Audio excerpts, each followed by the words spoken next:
What's up guys, welcome to Daily Dose of Reddit. This is your host, Zach, and today's subreddit is r/MaliciousCompliance. Don't forget to like, subscribe, and hit that bell to never miss an episode. This story is called The Delayed Prestigious Event. I post this here, although it is, content-wise, somewhere between r/MaliciousCompliance and r/ProRevenge. This story dates a couple of years back and is set in Germany. Obviously, the names have been changed to not bully anyone. Also, this is a secondary account, so it won't come back to haunt me. I am not a native English speaker, so I am sorry for any grammar errors or weird wording. The protagonist. There's me, IT worker in a medium-sized company. Lars, my direct boss. Not an IT person, but a great guy all around. Manages technical backend. Karen from HR. A stickler to the rules and a true bureaucrat at heart. Lara, event organizer.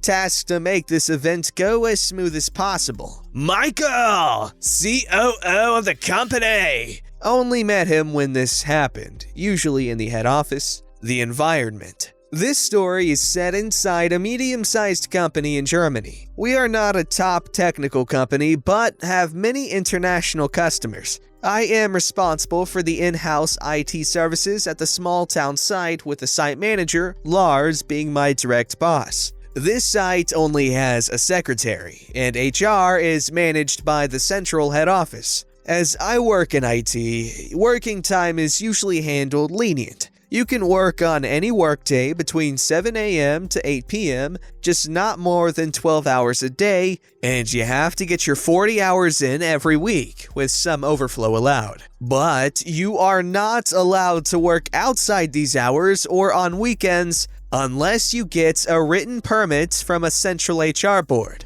The first incident. You all know that when something happens in IT, you sometimes have to react. So the day comes and I get a call on a weekend that a important system has gone down. I realize that it is no big deal, so I cancel my plans and go in on a Saturday evening, nothing fancy planned. The whole problem is rather easy to fix. I switch to the reserve server, load config files, reload the backups, and everything is back up and running in 2 hours. The following week, I have to do it all again because the spare hardware used in a pinch was not powerful enough. The fallout. So during the next week, the crap really starts to hit the fan. First, I get some bullcrap from the supply office for using the spare server. It is supposed to be always in reserve if a core system goes down, which just happened on the weekend, and the person using it has to immediately order a replacement. I told them I couldn't do that because none of these guys were there when it was urgently needed,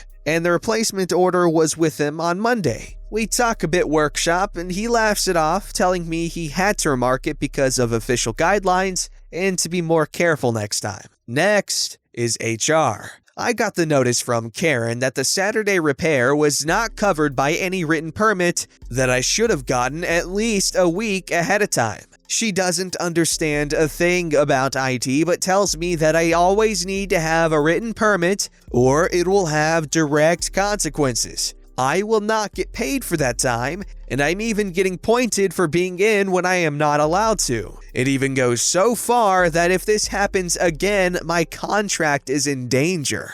I get all this in writing.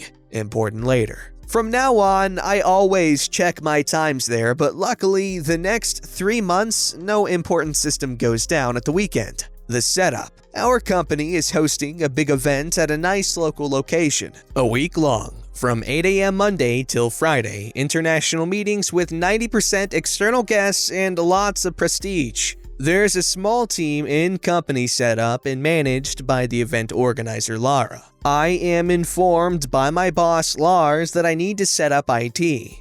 We go to the location and find out that there is only a closed network available, so we have to provide our own IT. I order the necessary access points to provide Wi-Fi networks, a decent projector, etc. Nice to work with a great budget. It all arrives 2 weeks before the conference. In the week before the conference, I start setting up. Monday, I configure the access points and make sure all the hardware is fully operational. Tuesday, I arrive on the event location and find it occupied. Asking my event liaison, I find out the location is booked only for the following week. So I spend half a day tracking down the person responsible for the venue and get told it is booked till Friday midday. I go to my boss Lars and tell him that I can't set up because it is occupied. He is furious about this oversight but accepts that it is not my business to make sure the venue is booked correctly. The whole matter is escalated, and by the end of the day, we get the permit to start setting up on Friday afternoon. Wednesday comes, and I tell my boss Lars that half a day won't be enough to set up projectors, recording and streaming, sign-in stations, and the Wi-Fi. I told him that I expected it to be 4 days of work, but that I am willing to work through the weekend to get at least all the important stuff done till Monday. He agrees, and I file for the special permit to work overtime or on the weekend. He even attaches a note on how important this is, and it is rushed to HR. I spend the rest of the day going through the network planning, going home a bit early knowing that the next day will be stressful. Thursday, I start to prep as good as I can, configure every firmware, do a dry run of the setup on my desk, make sure all the cables are available and boxed up in a nice set for each task. This at least should be saving a bit of time when setting up. Friday morning, I still haven't received my written permit from HR yet, so I decided to give them a call. After a while, I get a hold of the Karen responsible for my file there, and she informs me that my application for overtime arrived after this week's HR board meeting and thus couldn't be granted. Condescendingly, she informs me that I should have applied at least a week earlier. I go to the event organizer Lara and tell her that I didn't get the permit for overtime and that I will have to leave everything this evening unfinished. I can see the color of her face changing from normal to white to red, and she promises to follow up. She will contact HR directly and clarify things. At 2 in the afternoon, the venue is finally available, and I get started. Most reasonable is to get started with the projector and presentation system, because, without presentations, there's no event. It takes me about 3 hours to set it up, running cables so they are not a hazard, etc., so the presenters can use either the system or a laptop and the picture is okay. Then Lara comes by and asks how I'm doing. We chat a bit as I introduce the system. She tells me that Karen handling my application is not in this afternoon, so there is still no written permit. After we decide to run the main fiber line for internet, next she is off organizing something for the breaks and catering. I run the fiber for the internet and at least confirm that it is active at 7 p.m. I catch Lara again and ask her about the permit. No one in HR was in all Friday afternoon, so it is still not there. The compliance revenge. Here comes my r/MaliciousCompliance and r/ProRevenge into place. I lock away all the valuable hardware as custom and am ready to leave just before the 8 o'clock deadline. Lara asks me what the next steps will be and when it will be ready, and I have to tell her. I will start again on Monday, but it won't be finished by 8 a.m. That's when the event starts. She is speechless as I leave. During my weekends, I relax and turn my work phone off. I see a flood of work emails coming in, but hey, if I'm not allowed to work on the weekends, I also don't need to check these. The event. Monday, 7 a.m. The earliest I'm allowed to work again according to HR. I show up. It is pandemonium. IT is still the same as I left it on Friday. A completely disarranged Lara asked me, begging me how long it takes to set up the sign-in station because the first guest will arrive in half an hour and need to be registered. I get to work setting it up as fast as I can, but it still takes till nearly 9 a.m. till all the credentials are loaded and the digital sign-in can start. All the while, I hear mumbling that the Wi-Fi isn't working. No surprise, the access points are not installed at all, not even the wires run. Lara clearly organized a second breakfast for the waiting guests and excuses all the time for the technical difficulties. At 9 a.m., the event can finally start. There is still no Wi-Fi, there is no internet for the online presentations, and there is no streaming. I can't continue to set up since this would mean me running around with a ladder during the introductory presentation. So I also grab a second breakfast and wait. Shortly before the delayed 10:30 coffee break, Laura, Lars, and even the COO Michael come up to me and ask me what is the holdup. Michael is enraged that this state is embarrassing the whole company in front of all their international partners.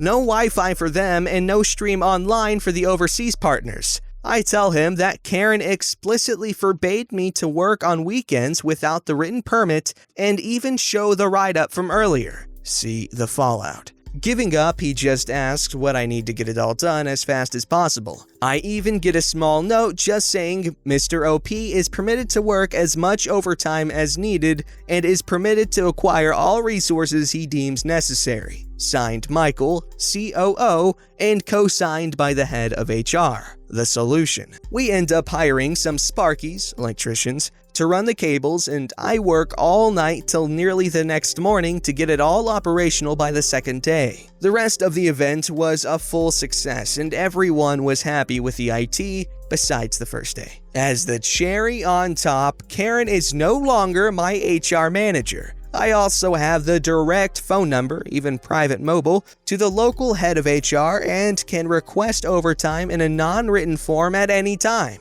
Sometimes it pays to play exactly by the rules, even if they make no sense. Oh my gosh, we can't have Karens in HR. The point of HR is to defy the Karens. HR is supposed to be on your side. I mean, I don't know. I've never really had an HR, really. So is that what they typically are supposed to be? Like, hey man, we're on your side employees, we'll protect you. Or is that a union? They both do that, right? I don't know how work works, man.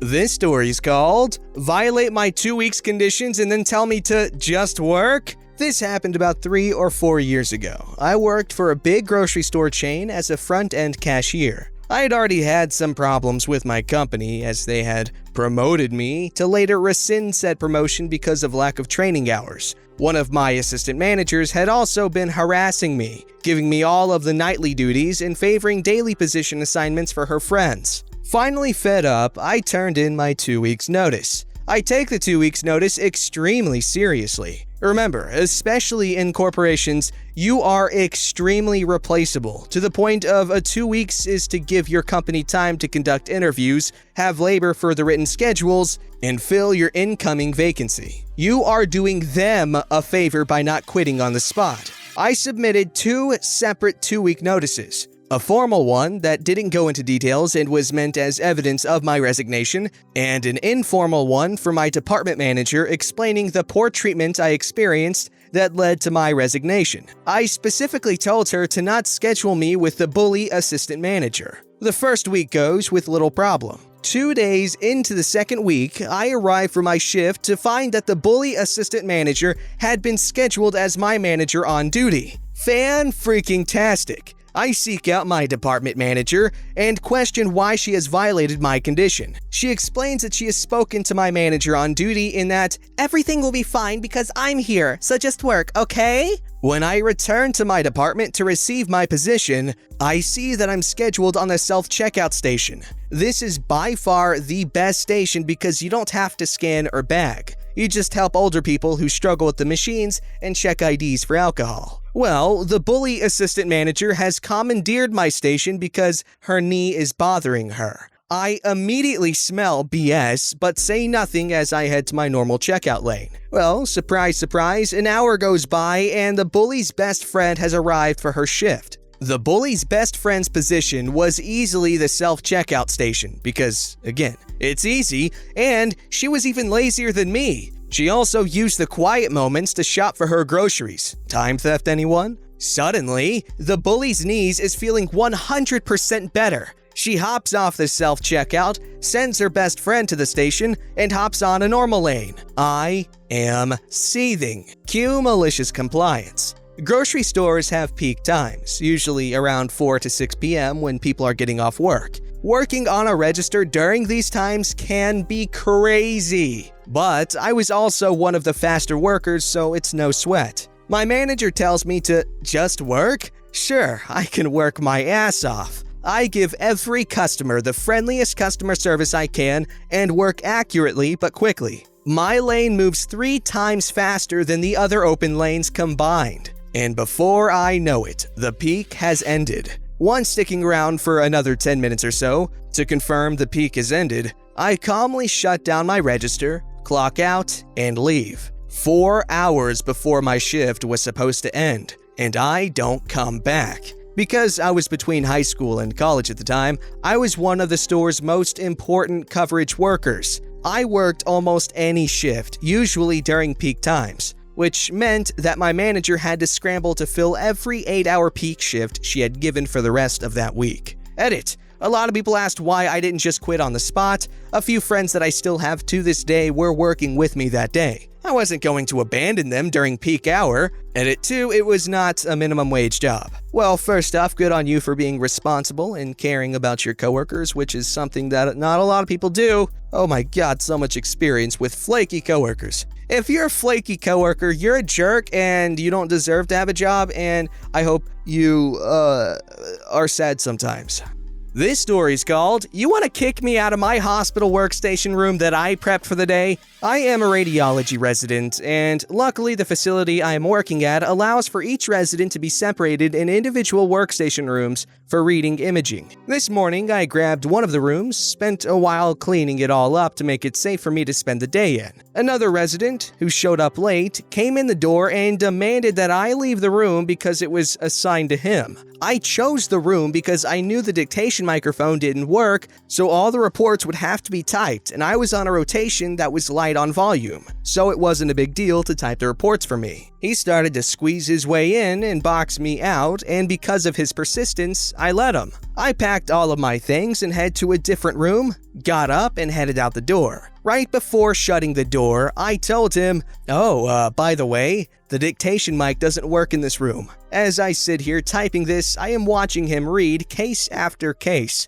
which he has to individually type. Meanwhile, I have spent the day studying and relaxing in my new, cleaned room. And no, the room was not assigned to him. I love stuff like this, where you pick something because you know you specifically can deal with one of its shortcomings, and then some jerkbag wants to take it just because you want it, and so then they aren't capable of handling said handicap, so they end up sucking at whatever it is that they were trying to do. That is some good stuff. Don't forget to like, subscribe, and hit that bell to never miss an episode.